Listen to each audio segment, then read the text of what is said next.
Everyone says Quibi failed because of bad timing. COVID killed it.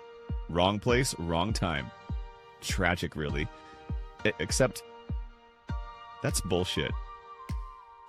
Quibi didn't fail because of a pandemic. Quibi failed because two Hollywood billionaires with a combined 100 years in entertainment somehow understood the internet less than a teenager with a ring light. And the reason everyone blames COVID?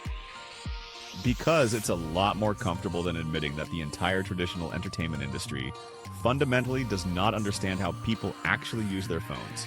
Let me take you back to 2018.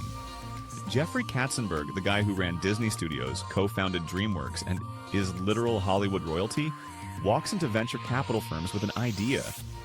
He's going to revolutionize mobile video, short-form, premium content. Quick bites, Quibi, Hollywood quality, designed for your phone, for people on the go. And he's partnered with Meg Whitman, former CEO of eBay and HP Serious Business credentials. They raised $1.75 billion before launching a single episode. The biggest media investors on the planet threw money at this thing. Disney, NBC Universal, Sony, Alibaba, Goldman Sachs, $1 billion before anyone saw the product. And then, in April 2020, Quibi launched. 6 months later, dead. Shut down completely. The fastest flameout of $1 billion company in modern history. Now here's what you've probably heard. Quibi was designed for people commuting, watching on the go.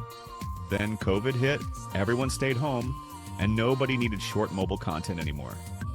Bad luck, wrong time. Katzenberg himself said COVID was the biggest reason for failure. Meg Whitman echoed this. The pandemic completely altered Quibi's value proposition. And you know what? The tech press largely bought it. Quibi, the service killed by terrible timing. Even critics who dunked on Quibi gave them the COVID excuse as a partial out. But here's the thing that should make you suspicious. TikTok absolutely exploded during COVID. YouTube viewership skyrocketed. Mobile video didn't die during lockdowns. It went supernova. So what actually killed Quibi? Quibi failed because it was designed by people who have never organically used the internet. And I can prove it. Problem number 1, they banned screenshots and sharing. Think about that. A mobile-first platform in 2020? That didn't want you to share clips. No social sharing, no screenshots. They literally had technology to block screenshots.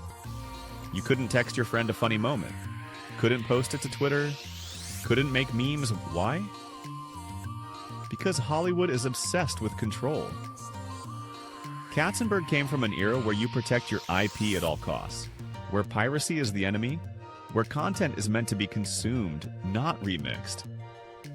But that's not how the internet works. Sharing is the marketing. Every single successful platform in the last decade, TikTok, YouTube, Instagram, even Netflix to an extent, succeeds because people share moments. That's literally how things go viral. Quibi looked at the fundamental mechanism of internet culture and said, no, we know better. Problem number 2, they spent money like it was 2005. $100,000 per minute of content. Some shows cost $6 million for a season of 10-minute episodes. They got Chrissy Teigen, Liam Hemsworth, Jennifer Lopez, Sophie Turner. Massive stars. But here's what they didn't understand. On mobile, nobody cares about traditional celebrity anymore. The biggest creators on YouTube, TikTok, and Instagram, most of Hollywood has never heard of them. Mr. Beast has more cultural impact with Gen Z than most movie stars. Emma Chamberlain sells more products than traditional advertisers. Quibi spent Hollywood money to attract Hollywood talent for an audience that doesn't value Hollywood credentials. Emma Chamberlain could have made better Quibi content in her bedroom for $5,000 than Liam Hemsworth did with $1 million budget. Because she actually understands the medium. Problem number 3, the turnstile feature nobody asked for. This was their big innovation. You could watch shows in vertical OR, horizontal mode, and they filmed everything to work both ways. Sounds cool, right? Revolutionary? Except, why? Who was asking for this? YouTube already plays horizontally. TikTok plays vertically. Instagram does both. This wasn't solving a problem. This was Hollywood engineers jerking themselves off over technical cleverness. You know what people actually wanted? A good show they could share with friends. Problem number 4, they didn't understand platform behavior. People don't download apps to watch premium short-form content. They open TikTok, Instagram, and YouTube, platforms they already have, with content from creators they already follow. Quibi expected you to download a new app, pay $5 to $8 per month, watch professionally produced 10-minute episodes, do not share anything you watched, somehow develop appointment viewing habits. For your phone? Meanwhile, on TikTok, you can get endless free content from creators who actually talk to you, not at you, that you can share immediately with an algorithm that learns what you like. But Katzenberg genuinely believed people would pay for high-quality content. Because in his world, TV/movie quality equals value. He couldn't conceive that a teenager with decent lighting could be more engaging than a Hollywood production. Want to know the most damning thing? Quibi's own data showed that 90% of viewing happened at home. Not commuting, not on the go. At home, on the couch, where people could have just watched Netflix. They found this out after launch and still blamed COVID for the failure. But even if COVID never happened, even if people were commuting, why would anyone watch Quibi on the subway when they could watch YouTube? Or scroll TikTok? Or catch up on Instagram? The commuting angle was always a fantasy. It was Katzenberg imagining how he thought young people use their phones, not how they actually do. And here's the kicker. They reportedly spent $35 to $40 million on Super Bowl ads. Traditional TV advertising for a mobile app, targeting young people who increasingly don't watch traditional TV. It's like they were allergic to understanding their actual audience. Okay, you might be thinking, so some rich executives wasted money. Why do I care? Because Quibi is a perfect microcosm of the war happening right now between traditional media and internet-native creation. Hollywood is terrified of losing relevance. They see YouTube creators making millions. TikTokers are becoming more famous than actors. Podcasters are getting bigger audiences than cable news. And their response? Throw money at it. But with Hollywood rules. Hollywood talent, Hollywood control. It never works. Netflix succeeded because they learned to make content for streaming behavior, not against it. They invented binge watching. They used data. They gave creators freedom. Disney Plus works because they have decades of IP that families actually want.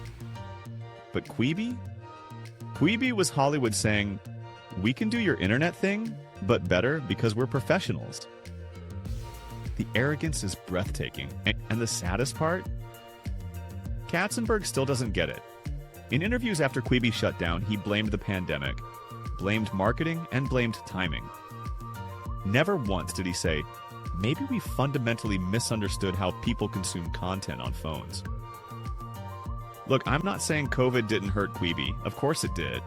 Their whole pitch was mobile viewing for people on the go. But TikTok, YouTube, and Instagram all thrived during COVID. Mobile content didn't die. Bad mobile content died.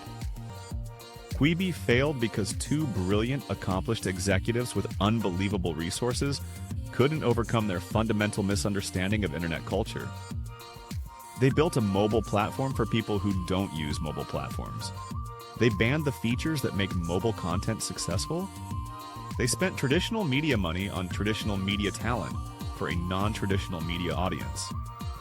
And when it predictably collapsed, they blamed a virus instead of looking in the mirror. The real story of Quibi isn't bad timing killed a good idea. It's Hollywood still doesn't understand that the internet isn't just TV on a smaller screen. And until traditional entertainment executives actually use the platforms they're trying to compete with, like truly use them, the way a 19-year-old does, they're going to keep losing this war. What do you think? Am I being too harsh? Was COVID really the main factor? Let me know in the comments, and if you enjoyed this, consider subscribing because apparently I have opinions about a lot of companies, and there is so much for us to learn together.